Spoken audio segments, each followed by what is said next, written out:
Good morning, you guys, it's Karen and I am here to review this, as I said I would. This is the Naked Sundays CabanaClear Water Gel Serum SPF50.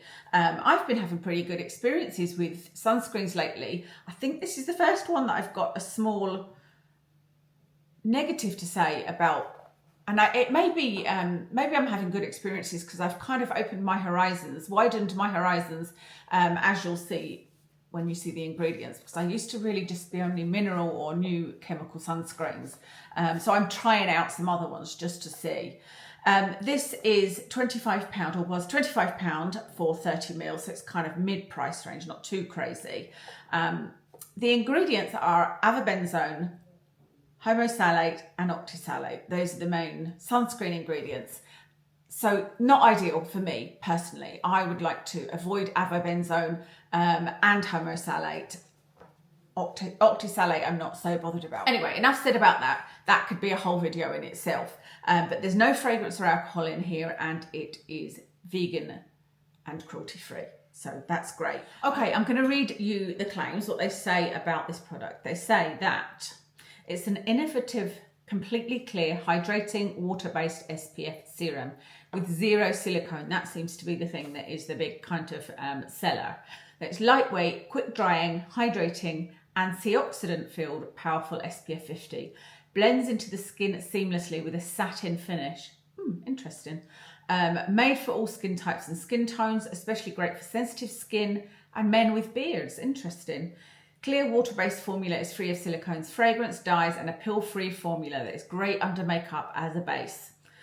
Filled with skin-loving ingredients like hyaluronic acid, kakadu plum, and vitamin C. Vitamin E. I said C because the kakadu plum has got vitamin C. It's a high vitamin C ingredient to hydrate and smooth the skin whilst protecting. Okay, so let me tell you what I think about all of those. I would say they are all pretty much true, except that, yeah, I suppose it was a satin finish. I felt like it was more of a matte finish. We'll see what it looks like with me putting it on, but it felt like more of a matte finish to me. But it certainly wasn't a greasy feeling, and it wasn't too matte, if you know what I mean. It was lightweight. I don't know about the beard thing. I do still get little hairs on my chin here and kind of here from having polycystic ovary. And do you know, one of the things I worry about, you might think this is ridiculous at my age, I'm 53 now. I worry about what I'm going to do about these hairs when I'm older, because I remember going to visit my nan when she was in a care home, and she was worried about them and I plucked them for her, but I was living in Edinburgh and visiting her in Swanley. And so, you know, that wasn't a solution for her. She had nobody else to do it, and I don't have any children. Like, what am I going to do? What am I going to do? Am I just going to be a hairy old woman? Anyway, they're not that bad, so hopefully they won't get any worse. So, pill-free formula that is great under makeup. Yes, I would say it is great under makeup. For me, it worked really well. The only thing that I can't say I agree with is that that it's hydrating and good for all skin types, because for me, it left my skin feeling a little bit tight. So I would say if you've got really dry skin, this is one to avoid. It doesn't seem to mention anything about this being matte or good for oily skin, or good for skin that's, you know, going to break out, oily acne prone skin. It doesn't say that, but I would say that that's a really good skin type for this, because it feels really nice going on, and it is a sort of gel serum type feeling that doesn't feel greasy at all, dries down matte, is great under makeup, and it doesn't peel. But like I said, my skin felt ever so tight. I've tested it several times and it was fine if I put another serum underneath it. So I put a glycerin type serum underneath it, and it was absolutely fine. But I prefer not to do that. I prefer to just use the SPF, maybe with the vitamin C underneath. But yeah, it wasn't hydrated enough for me, and I would say my skin is combination. It can feel dehydrated if I don't have the right products on, and that's what it made me feel. It wasn't crazy. I didn't have to like take my makeup off and hydrate or anything. I just kept thinking, oh yeah, my skin feels ever so slightly tight. Let me read my notes and see if I've said anything else that I've forgotten to tell you. Hydrate and smooth. It says it smooths. Does it? To hydrate and smooth skin. Yeah, I did feel it was quite smoothing. I've also said it doesn't sting my eyes, no pill, even when layered. Yeah, even when I layered it with the other serum that I was talking about, it didn't peel. I hate that, you know, when it balls up on your skin, it's horrible. Skin tights, they need more hydration. Oh yeah, I forgot to say, to me, this smells like furniture polish. And I haven't heard anybody else say anything about the smell, but I just wanted to let you know, in case, like in the past, you've agreed with me when I've said it smells like. Yeah, it's only light. It's not a really strong smell. And it quickly goes away. Like, I can't even smell it now. It's starting to sink in and I can't smell it. But when it first goes on, I'm like, oh, that's like furniture polish. So it's not particularly nice, but you know, if you're looking for something fragrance-free, you might be okay to put up with that. Or you might I prefer the sort of sunscreen smell that you get from Octisalate, or I would prefer no smell. But I was going to say it's not something that puts me off, but I wouldn't buy this again because of how it didn't hydrate enough for me, and perhaps that smell, because there are other products that I like the smell of and that do hydrate, etc, etc. The reviews are 4.9 out of 5. This is on the Boots website. As I said before, I do look at reviews from Boots because I feel like they're generally pretty honest, as much as they can be. You guys all agreed with me how hard it is to find somebody to give an honest review. I've got I was going to do with you guys a Rimmel. This is me going off on a tangent. You know I like to do this.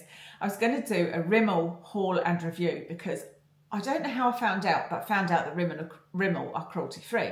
Now, I don't know how long that's been for, but I'm sure I've looked at kind of drugstore brands before, because I often go past them and think, oh, I wish I could look at their makeup or whatever, you know, Max Factor and L'Oreal, etc. And I'm like, no, they're not cruelty free. Anyway, found out Rimmel was cruelty free, and so I did a haul.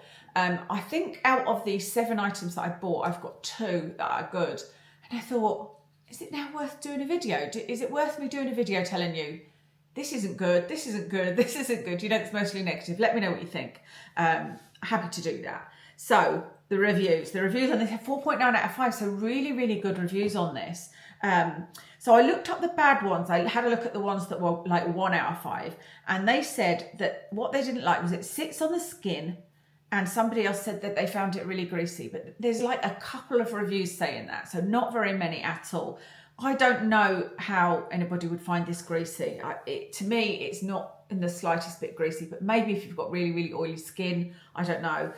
Sits on skin, I didn't feel that at all either. And the good reviews on this were that it's light and not greasy, where a lot of reviews saying it's not greasy, it's really light, smooth consistency, no pilling, so no balling up on the skin. Moisturizes, interesting, that's not my experience. I've put light times 6, so that was as far as I got. I don't read every single review if there's lots of them. There were 6 of them that said it's very light. No white cast, and this was from somebody that's described herself as having brown skin. And one person said that they found it gave their skin a glow, which I thought was interesting, because like I said, to me, it's fairly matte, or satin as they describe it. So that's everything for this. Overall, pretty good. Did I show you what it was like? Yeah, I think I did, didn't I? I like the pump dispenser. I don't mind pumping this because I've got so many sunscreens that this will be the last one I use up. Not particularly an appealing look, is it, when it comes out? But that's what it looks like. But I will have shown you it going on my face, I'm sure. Yeah, so not a repurchase for me. I think it's a pretty decent price for it. It's not the best ingredients. I feel like there are much newer chemicals that you could have used in this. But I might consider this if I was back in the days of when my skin was really oily and I needed something to put under makeup that was an SPF 50. This would probably appeal to me. So I hope that was helpful. Let me tell you what I'm wearing. I've got on the Urban Decay Face Bond Foundation in number 4. I've got on, God, I look like I've got quite a lot of makeup on my cheeks, don't I? It's, what is it? Oh, I used the Suqqu blush in can't remember if it's 02 or 04. You would know when you looked at, I'll put it in the description. This lipstick is the Milani liquid lipstick in a number 110. And that's everything. Thank you so much for watching, and I'll speak to you again soon.